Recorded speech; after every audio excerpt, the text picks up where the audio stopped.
El archivo de las el archivo de las tormentas, el camino de los reyes.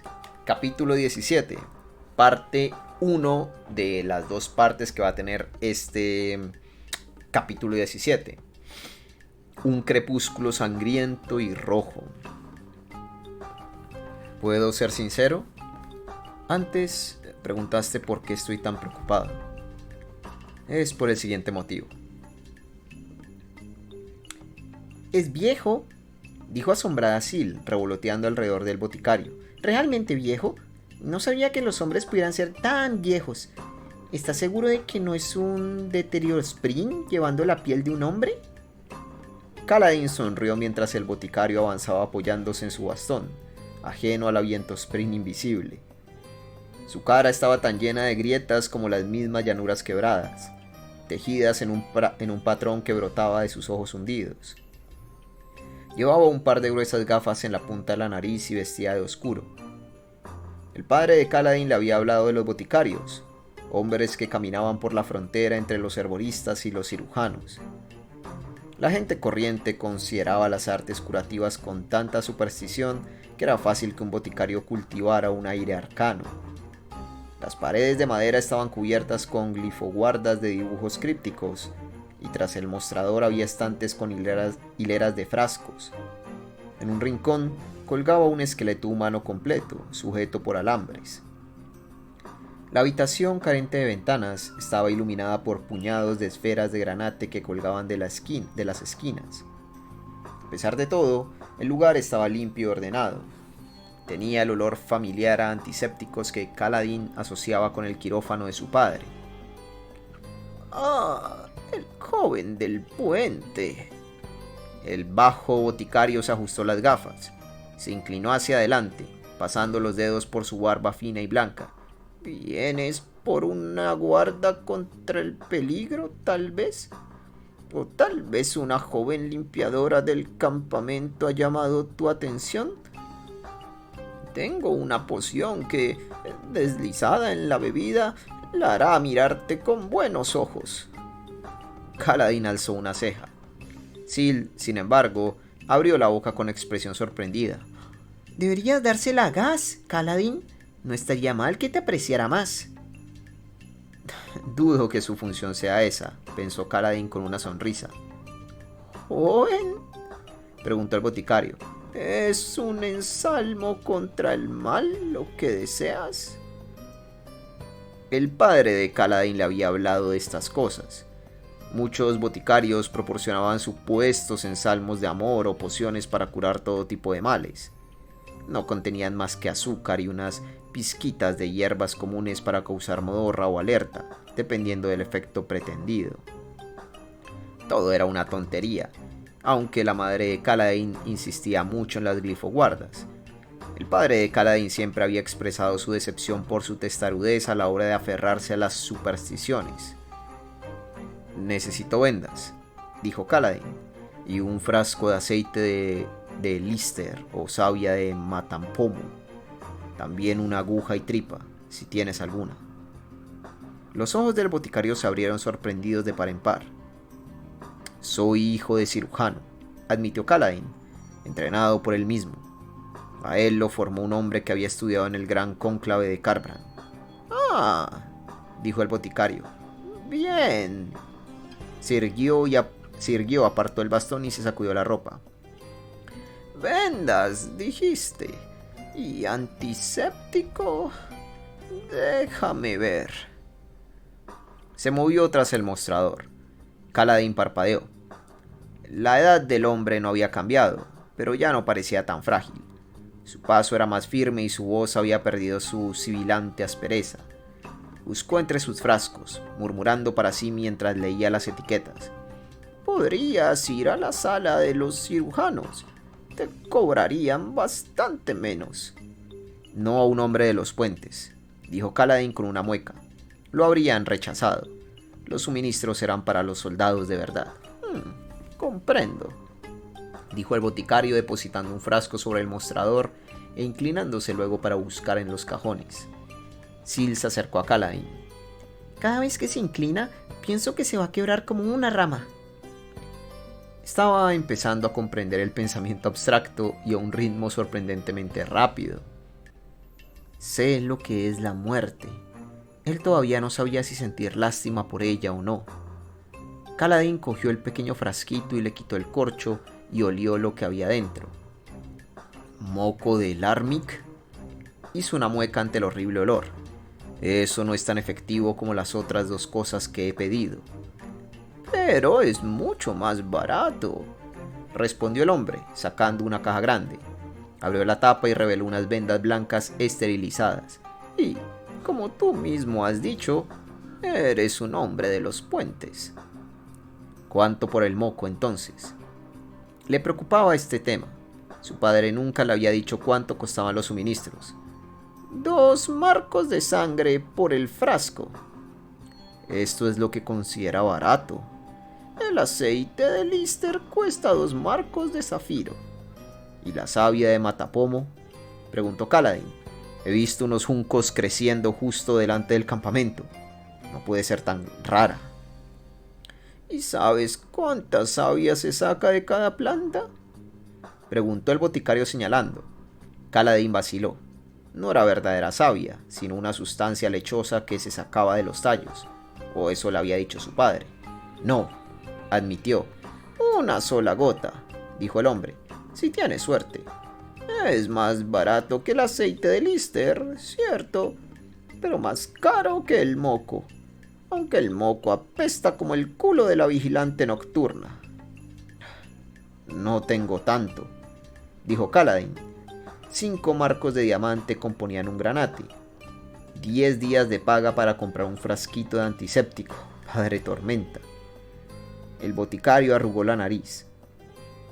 La aguja y la tripa te costarán 2 marcos claros. ¿Puedes permitirte eso al menos? Apenas. ¿Cuánto por las vendas? 2 esmeraldas enteras. Solo son tiras viejas que he blanqueado y hervido. 2 claro chips, una brazada. Te daré 1 marco por la caja. Muy bien. Kaladin rebuscó en sus bolsillos para sacar las esferas mientras el viejo boticario continuaba. Los cirujanos sois todos iguales. Nunca os da por pensar de dónde vienen vuestros suministros. Solo los usáis como si no fueran a acabarse nunca. No se puede poner precio a la vida de una persona, dijo Kaladin. Era uno de los dichos de su padre. Era el principal motivo por el que Lirin nunca cobraba por sus servicios. Kaladin sacó sus 4 marcos. Sin embargo, vaciló al verlos. Solo uno brillaba con una suave luz esquirlada. Los otros 3 eran oscuros, los trocitos de diamante apenas visibles en el centro de las gotas de cristal. Un momento, dijo el boticario, entornando los ojos. ¿Intentas darme esferas opacas? Cogió una antes de que Kaladin pudiera quejarse y rebuscó bajo el mostrador. Sacó una lupa de joyero, se quitó las gafas y alzó la esfera hacia la luz. Ah, no. Es una gema de verdad. Deberías infundir tus esferas, joven. No todo el mundo es tan confiado como yo. Brillaban esta mañana, protestó Kaladin. Gas debe haberme pagado con esferas gastadas. El boticario apartó la lupa y se puso de nuevo las gafas. Seleccionó 3 marcos, incluyendo el que brillaba. ¿Puedo quedarme con ese?, preguntó Kaladin. El boticario frunció el ceño. Ten siempre una esfera brillante en el bolsillo, dijo Kaladin, de buena suerte. ¿Seguro que no quieres una poción de amor? Si te atrapan en la oscuridad, tendrás luz, dijo lacónicamente. Además, como has dicho, la mayoría de la gente no es tan confiada. Reacio, el boticario cambió la esfera infusa por la muerta, aunque comprobó con la lupa para asegurarse. Una esfera opaca valía tanto como una infusa. Lo único que había que hacer era dejarla fuera durante una alta tormenta y se recargaría y daría luz más o menos durante una semana.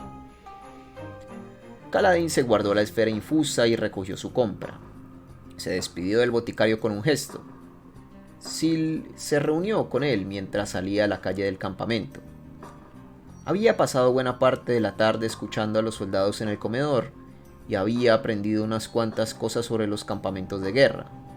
Cosas que debería haber aprendido hacía unas semanas, pero había estado demasiado abatido para preocuparse. Ahora sabía de las crisálidas de las mesetas, las gemas corazón que contenían y la competición entre los altos príncipes. Comprendía por qué Sadeas presionaba tanto a sus hombres y empezaba a ver por qué se daba media vuelta si llegaban a la meseta después de otro ejército. Eso no era muy común. Con frecuencia, Sadeas llegaba primero y los otros ejércitos alesi que llegaban tras él tenían que volverse. Los campamentos eran enormes. En total, había más de 100.000 soldados en los diversos campamentos alesi. Muchas veces, la población de Piedralar, y eso sin contar a los civiles. Un campamento de guerra móvil atraía un gran número de seguidores. Los campamentos fijos como estos que había en las llanuras quebradas atraían a muchos más. Cada uno de los 10 campamentos ocupaba su propio cráter y estaba lleno de una incongruente mezcla de edificios moldeados, chabolas y tiendas. Algunos mercaderes, como el boticario, tenían dinero para construir una estructura de madera. Los que vivían en tiendas las desmontaban durante las altas tormentas y pagaban por refugiarse en cualquier otra parte. Incluso dentro del cráter, las tormentas eran fuertes, sobre todo cuando la pared exterior era baja o estaba rota. Algunos lugares, como el aserradero, estaban completamente expuestos. Las calles estaban repletas de la habitual multitud, mujeres con faldas y blusas, las esposas, hermanas o hijas de los soldados, mercaderes o artesanos. Trabajadores con pantalones o monos, gran número de soldados ataviados de cuero, llevando lanzas y escudos. Todos eran hombres de Sadeas. Los soldados de un campamento no se mezclaban con los de otro, y te mantenías apartado del cráter de otro brillante señor, a menos que tuvieras algo que hacer allí. Kaladin sacudió la cabeza desazonado. ¿Qué pasa?, preguntó Sil, posándose en su hombro. No esperaba que hubiera tanta discordia entre los campamentos. Creía que todo sería el ejército del rey, unificado. Las personas son discordantes, dijo Sil. ¿Qué quiere decir eso? Todos actuáis y pensáis de forma diferente. No hay nada igual. Los animales actúan igual. Y todos los Springs son, en cierto sentido, virtualmente el mismo individuo. Hay armonía en eso, pero no en vosotros. Parece que no hay dos que se pueden poner de acuerdo en nada. Todo el mundo hace lo que se supone que debe hacer, excepto los humanos. Tal vez por eso queréis con tanta frecuencia mataros unos a otros. Pero no todos los vientos Spring actúan igual, dijo Kaladin, abriendo la caja y guardándose algunas vendas en el bolsillo que había cosido en el interior de su chaleco de cuero. Tú eres la prueba. Lo sé, dijo ella en voz baja. Tal vez ahora comprendas por qué me molesta tanto. Kaladin no supo cómo responder a eso. Poco después llegó al aserradero. Unos cuantos hombres del puente 4 descansaban a la sombra en la zona este de su barracón. Sería interesante ver hacer uno de sus barracones. Eran moldeados directamente del aire y luego eran convertidos en piedra. Por desgracia, se moldeaba de noche y bajo guardia estricta para evitar que el sagrado ritual fuera visto por nadie que no fueran los fervorosos u ojos claros del más alto rango. La primera campanada de la tarde sonó justo cuando Kaladin llegaba al barracón. Vio que Gaz lo miraba con mala cara por haber estado a punto de empezar tarde el servicio del puente. La mayor parte de ese servicio sería estar sentado, esperando a que sonaran los cuernos. Bueno, Kaladin no pretendía malgastar el tiempo. No podía arriesgarse a agotarse cargando el tablón, no cuando podía ser inminente una carga con el puente, pero tal vez podría hacer algunos estiramientos o... Un cuerno sonó en el aire, claro y nítido. Era como el cuerno místico que se decía que guiaba las almas de los valientes al campo de batalla del cielo. Kaladin se detuvo, como siempre. Esperó la segunda llamada, pues una parte irracional de él necesitaba escuchar la confirmación. Se produjo un patrón que indicaba la localización del abismoide que pupaba. Los soldados empezaron a dirigirse a la zona de preparación, junto al aserradero. Otros corrieron al campamento para recoger sus cosas. ¡Alineaos!, gritó Kaladin corriendo hacia los hombres del puente. ¡Por la tormenta! ¡Todos en fila! Ellos lo ignoraron. Algunos de los hombres no tenían puestos sus chalecos y se atascaron en la puerta del barracón al intentar entrar todos a la vez. Los que tenían los chalecos puestos corrieron hacia el puente. Kaladin los siguió, frustrado. Una vez allí, los hombres se reunieron en torno al puente de un modo cuidadosamente preestablecido. Cada uno tenía la oportunidad de estar en la mejor posición, correr delante hacia el abismo, luego moverse hacia la seguridad relativa de la parte posterior para el acercamiento final. Había una estricta rotación y ni se cometían ni se toleraban errores. Las cuadrillas de los puentes tenían un sistema brutal de autocontrol. Si un hombre intentaba hacer trampas, los otros lo obligaban a correr delante el último tramo. Esas cosas se suponía que estaban prohibidas, pero Gas se hacía el tonto. También rechazaba sobornos para permitir que los hombres cambiaran de posición. Tal vez sabía que la única estabilidad, la única esperanza que tenían los hombres de los puentes estaba en su rotación. La vida no era justa. Ser un hombre de los puentes no era justo. Pero al menos si corrías la línea de la muerte y sobrevivías, la próxima vez podías correr detrás.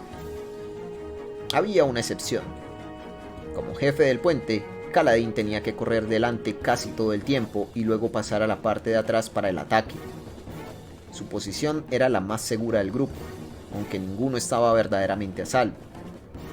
Kaladin era como una corteza mohosa en el plato de un hombre hambriento. No era el primer bocado, pero estaba condenado de todas formas. Ocupó su posición. Jake, Duny y Malop eran los últimos rezagados. Cuando ocuparon sus puestos, Kaladin ordenó a los hombres levantar el puente. Casi les sorprendió que lo obedecieran, pero casi siempre había un jefe de puente que daba las órdenes durante una carrera. La voz cambiaba, pero las órdenes simples no. Levantar, correr, bajar. 20 puentes cargaron desde el aserradero y corrieron hacia las llanuras quebradas. Kaladin advirtió que un grupo de hombres del puente 7 los miraba con alivio. Habían estado de servicio hasta la primera campanada de la tarde. Habían evitado esta carga por solo unos instantes. Los hombres de los puentes trabajaban duro. No era solo por las amenazas de palizas. Corrían con fuerza porque querían llegar a la meseta fijada como objetivo antes de que lo hicieran los Parshendi. Si lo conseguían, no habría flechas, ni muerte. Y por eso correr con los puentes era la única cosa que hacían sin reserva ni pereza. Aunque muchos odiaban sus vidas, se aferraban a ellas con uñas y dientes,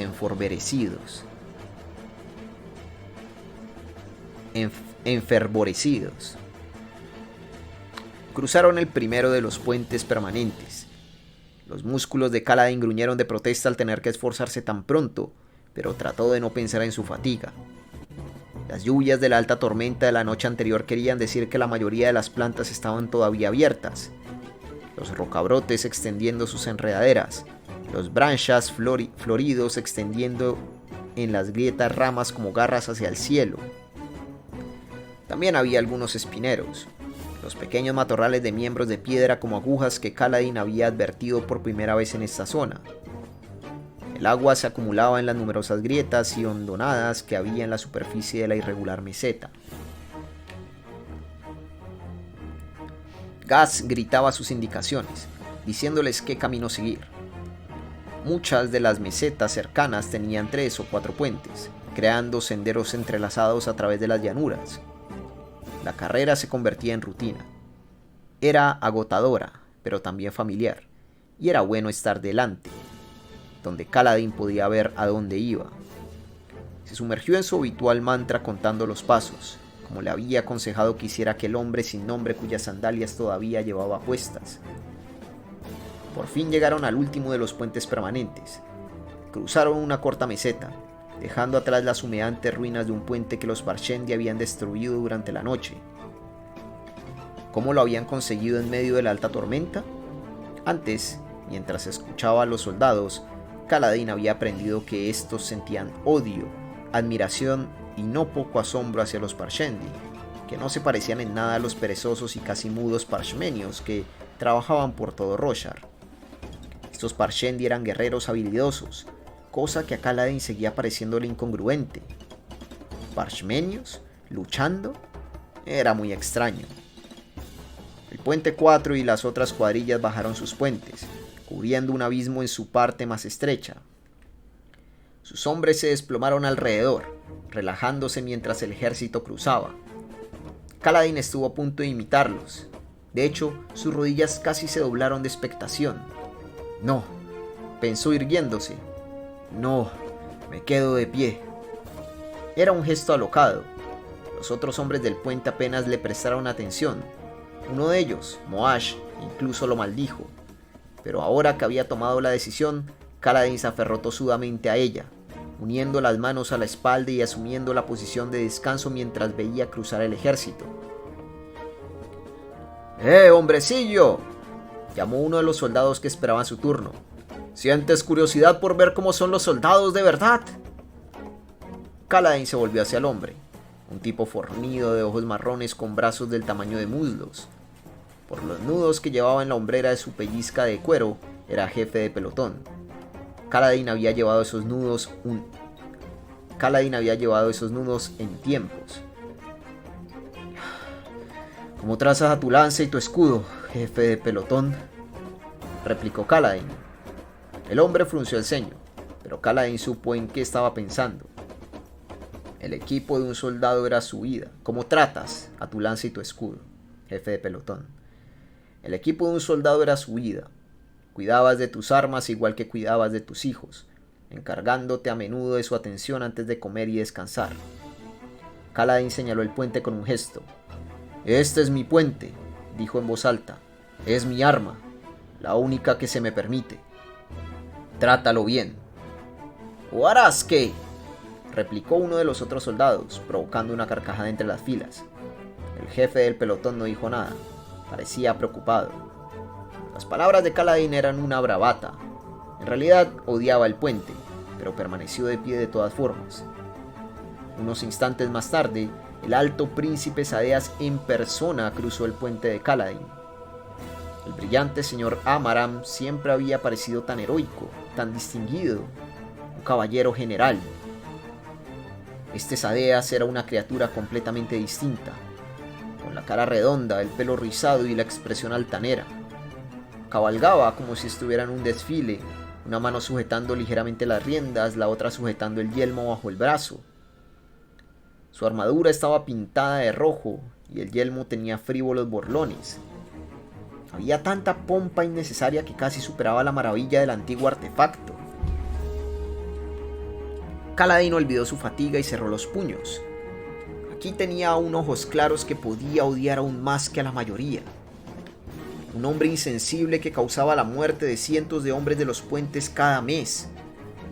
Un hombre que había prohibido expresamente que sus hombres de los puentes llevaran escudo por motivos que Kaladin aún seguía sin comprender. Sadeas y su guardia de honor pasaron pronto, y Kaladin advirtió que probablemente tendría que haber inclinado la cabeza. Sadeas no se había dado cuenta, pero si lo hubiera hecho, le habría causado problemas. Sacudiendo la cabeza, Kaladin levantó a su cuadrilla, aunque hizo falta un esfuerzo adicional para que Roca, el gran comecuernos, se incorporara y se pusiera en marcha. Una vez al otro lado del abismo, sus hombres levantaron su puente y corrieron hacia el abismo siguiente. El proceso se repitió tantas veces que Kaladin perdió la cuenta. En cada cruce se negó a tumbarse. Permaneció de pie con las manos a la espalda, viendo pasar al ejército. Más soldados se fijaron en él y se burlaron. Kaladin los ignoró y al quinto o sexto cruce las burlas remitieron. La siguiente vez que vio al brillante señor Sadeas, inclinó la cabeza, aunque hacerlo le revolvió el estómago. No servía a este hombre. no le debía lealtad, pero sí servía a los hombres del Puente 4. Los salvaría, y eso significaba que tenía que cuidar de que no lo castigaran por insolencia. ¡Invertid los corredores!, gritó Gas. ¡Cruzad e invertid! Kaladin se volvió bruscamente. El siguiente cruce sería el asalto. Entornó los ojos para mirar a lo lejos y apenas pudo distinguir una línea de oscuras figuras congregadas en otra meseta. Los Parshendi habían llegado y estaban formando. Tras ellos, un grupo trabajaba en la apertura de una crisálida. Kaladin sintió una puñalada de frustración. Su velocidad no había sido suficiente, y, cansados como estaban, Sadeas querría atacar rápidamente, antes de que los Parshendi pudieran sacar la gema corazón de su caparazón. Los hombres de los puentes se levantaron silenciosos, preocupados. Sabían lo que se avecinaba. Cruzaron el puente y tiraron de él, y luego se reagruparon en el orden inverso. Los soldados formaban filas. Todo era silencioso, como si se dispusieran a llevar un féretro a la pira. Los hombres dejaron sitio a Kaladin atrás, a cubierto y protegido. Syl se posó en el puente, mirando el lugar. Kaladin se acercó, cansado mental y físicamente. Se había esforzado demasiado por la mañana y luego al quedarse de pie en vez de descansar. ¿Qué le había impulsado a hacer una cosa así? Apenas podía andar. Miró a los hombres del puente. Estaban resignados, abatidos, aterrorizados.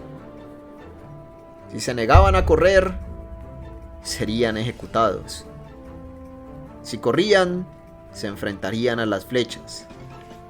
No miraban hacia la lejana línea de arqueros Parshendi. Tenían las cabezas gachas.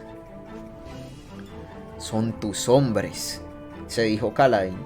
Necesitan que los lideres, aunque no lo sepan. ¿Cómo puedes liderarlos desde atrás? Se salió de la fila y rodeó el puente. Dos de los hombres, Drey y Teft, alzaron sorprendidos la cabeza al verlo pasar. La punta de la muerte, el lugar situado justo en el centro de la parte delantera. Lo ocupaba Roca, el fornido y bronceado Comecuernos. Kaladin le dio un golpecito en el hombro. «Estás en mi sitio, Roca». El hombre lo miró sorprendido. «Pero... ve atrás». Roca frunció el ceño. Nadie había intentado jamás saltarse las órdenes y ponerse delante. «Estás tarado por el aire, llanero», dijo con su cargado acento. «¿Deseas morir? ¿Por qué no saltas al abismo? Eso sería más fácil. Soy el jefe del puente. Mi privilegio es correr delante. Ve». Roca se encogió de hombros, pero hizo lo que le ordenaban, ocupando el puesto de Kaladin en la parte trasera. Nadie dijo una palabra. Si Kaladin quería hacerse matar, ¿quiénes eran ellos para oponerse? Kaladin miró a los demás hombres. «Cuanto más tardemos en colocar este puente, más flechas podrán lanzarnos. Permaneced firmes, sed decididos y sed rápidos. ¡Levantad el puente!». Los hombres lo levantaron. Las filas interiores se colocaron debajo y se situaron en hileras de 5.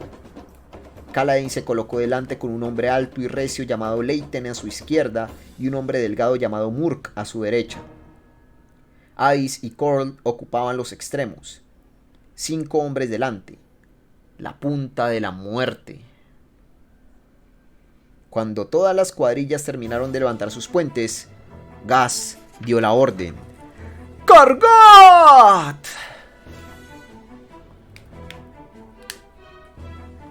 Y aquí finalizaré esta primera parte o esta primera sesión de lectura de este capítulo 17.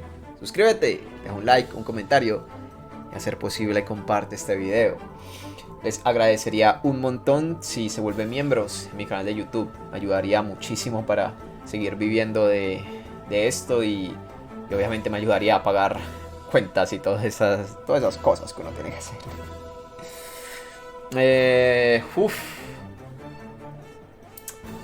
Joder.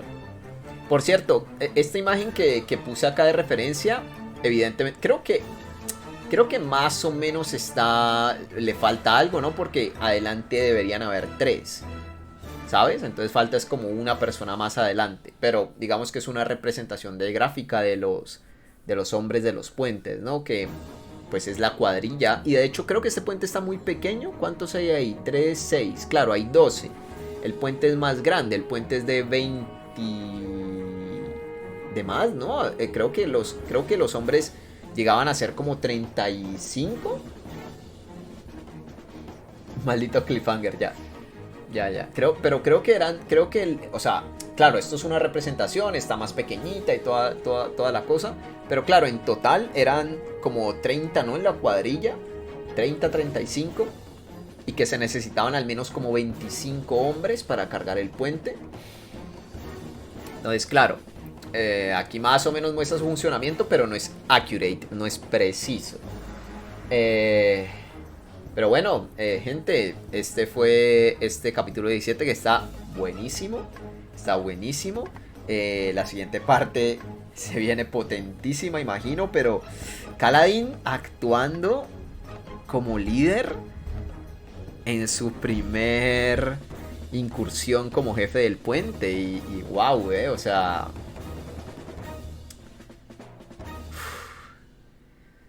hacerse adelante, pa. Wow. 5 por 8, 5 por 7 metros, ¿no? 5 metros de ancho, 8 de largo, más o menos, ya. Con 2 huevos ahí delante. Serían 3, los que van delante son 3. Es que son debajo, o sea, son líneas de 3. Son 3, 3, 3, 3, 3, 3, 3, 3. Los que a los lados y uno que va en el centro, que es donde no ve nada. De hecho, es donde no ve nada.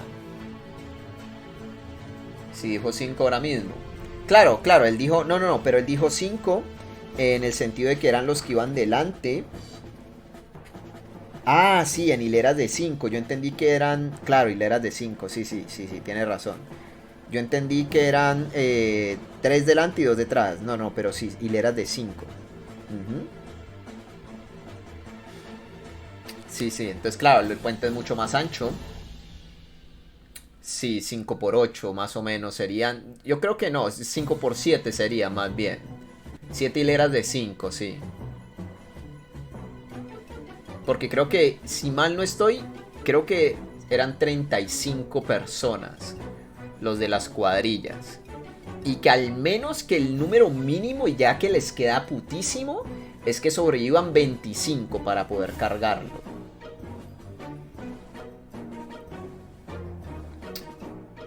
Joder. Pero bueno, gente, es brutal, este sistema es, como bien dice Kaladin, desalmado, vaya, es desalmado. Pero bueno, gente, espero que hayan disfrutado esta narración. Nos veremos en la próxima con más de El Camino de los Reyes.